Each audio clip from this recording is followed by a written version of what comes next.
গাজার এতিম শিশুদের জন্য বাংলাদেশে আশ্রয় আছে, তারা বাংলাদেশের নাগরিক হয়ে গেল ইনশাআল্লাহ। বাংলাদেশে এই এতিম শিশুদের এনে আমরা তাদেরকে উচ্চ শিক্ষায় শিক্ষিত করব, দ্বীনি শিক্ষায় শিক্ষিত করব। থেকে একটি বিশৃঙ্খল ঘটনার আমরা এখন পর্যন্ত শুনি নাই। তার মানে এত মানুষ কিন্তু তারা সুশৃঙ্খলভাবে তাদের ইমানি দায়িত্ব পালন করেছে, এটাও একটা উদাহরণ। আবারও আপনাদেরকে ধন্যবাদ জানাই, আল্লাহর কাছে প্রার্থনা করি, কৃতজ্ঞতা জানাই যে আল্লাহ এরকম একটা দিন আমাদেরকে দেখতে দিয়েছেন। আমি আরো আশা করব গাজা মুক্তি পাবে, প্যালেস্টাইন উইল বি ফ্রি ইনশাআল্লাহ। এটা আমাদের ইমানের দাবি। প্যালেস্টাইনের জনগণ, গাজার জনগণ অসম্ভব কি বলবো, মানে তারা যে আত্মত্যাগ করছে এটার কোনো তুলনা নাই বিশ্বের ইতিহাসে। কিন্তু তারপরেও আমি মনে করি আজকে নৈতিক বিজয় প্যালেস্টাইনের জনগণের হয়েছে, গাজার জনগণের নৈতিক বিজয় হয়েছে। এবং পশ্চিমা বিশ্ব যারা ইহুদিদের সমর্থন করছে, জায়নিস্ট ইসরায়েলকে, তাদের আজকে পরাজয় হয়েছে।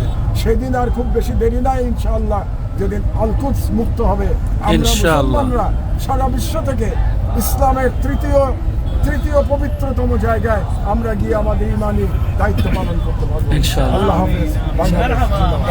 আমরা একটু বলতে চাই যে আমাদের এই মুহূর্তে করণীয় কি, আর কি করণীয়? আমরা যেটা করতে পারি, আমি মনে করি গাজার যে সকল এতিম শিশু আছে তাদের জন্য আমাদের একটা ইনিশিয়েটিভ নেওয়া উচিত। বাংলাদেশ সরকারকে জানানো উচিত যে আমরা অর্গানাইজ করব, আমরা টাকার ব্যবস্থা করব, কিন্তু সেই এতিম শিশুদের যদি আর কোথাও যাওয়ার জায়গা না থাকে তাহলে বাংলাদেশে এই এতিম শিশুদের এনে আমরা তাদেরকে উচ্চ শিক্ষায় শিক্ষিত করব, দ্বীনি শিক্ষায় শিক্ষিত করব। এর জন্যে আমাদের উচিত অর্গানাইজ করা এবং সরকারের কাছে আহ্বান জানানো, যাতে তারা দরকার হলে জাতিসংঘের সাথে কথা বলতে পারে। আমরা জানি ডক্টর ইউনূসের সাথে ইউএন সেক্রেটারি জেনারেল গুতেরেসের অসম্ভব সখ্যতা আছে। তিনি প্রস্তাব করতে পারেন যে গাজার এতিম শিশুদের জন্য বাংলাদেশে আশ্রয় আছে, তারা বাংলাদেশের নাগরিক হয়ে গেল ইনশাআল্লাহ। তো সম্মানিত দর্শক শ্রোতা, আমরা একেবারে শেষ প্রান্তে চলে আসছি।